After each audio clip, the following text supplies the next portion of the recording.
askuak niretzat die, nire erraminta. Batzutan ez gara konstienteko guzela eskuek, eta ze beharrezkoek dienez, danerako.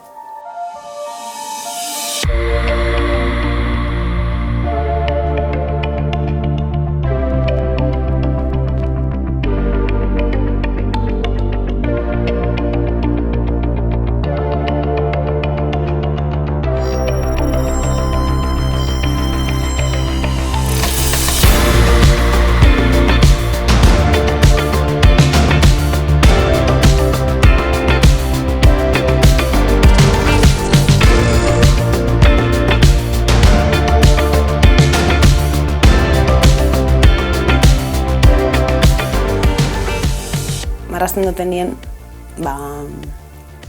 proba konexio ez, zu eta arkatza papela izan alda probak tipiko ez, esan hau baina egia da, niretzat bai da momentu bat, nun abstraitzen nazen ez, eta zauz hor, zure musikakin egiten lan, eta eskue mugitzen da, batzutan pentsau barik asko ez. De hecho, pentsetan dutenin, ez da hain ondo mugitzen.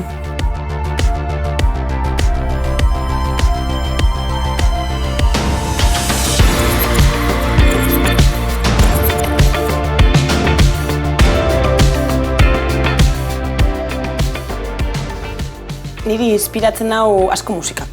Musikak eruten nau beste leku batzutara. Orduen lanien jartzen hazenien, beti ekin biot musika. Izango da tok edo izango da mania bat, baina beti entzun behar dut ze eruten dozte, beste egoera batzutara. Eta inspirazio moduen hori da lehenengo pausu egingo nabena.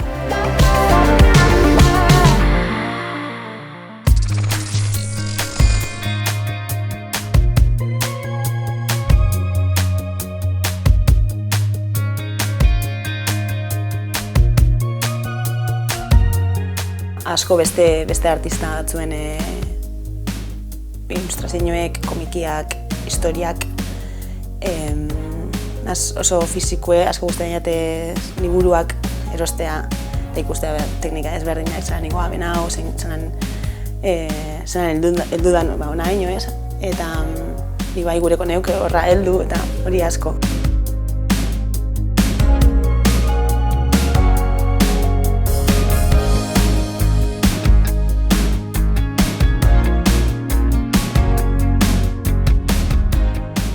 Ilustratzaile edo marrazkigile.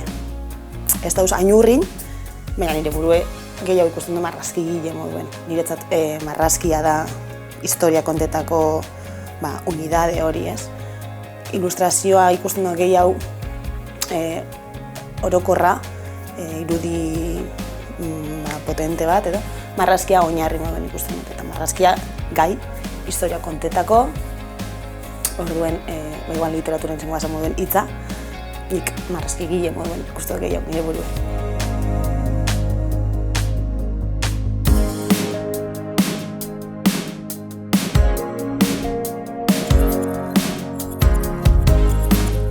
Nik marrazten dut zozer kontatzeko, edo zozer nire burue argitzeko, hobeto pentsatzeko, komunikatzeko. Orduan nire marrazkien atzien beti dago asmo bat, beti dago ideia bat. Askotan izaten dela egunerokotasun nahien pasatzen jaten zozer, nire galderak munduaren inguruen, edo historio txikiak eta kotidianuek izan aldiena, baina beti dauz zozer atzien.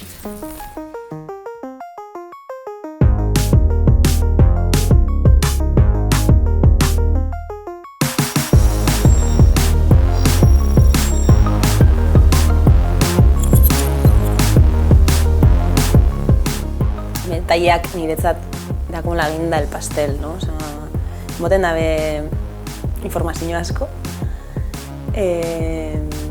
kuriosidadien sortzen dozte, detailetxo bat eta fijatziek, nik txikitan adibidez Wally topetie komikietan hori izan, zema detaile txiki, zan konzentrazio, ariketa bat. Eta orduen nire marrazkietan, nire lanetan, detaileak asko sartzen ditut. Asko gustatzen jatez mapak, adibidez, mapak me obsesionan, eta mapak bai kontatzen dau historio bat, mapak kontau aldau historio bat, detaileak, inguruaren zehetasunak eta zehaztasunak kontatzen ditu, bide bat dau, ezta? Eta saiatzen naiz beti detaileak izatea esanguratsuak.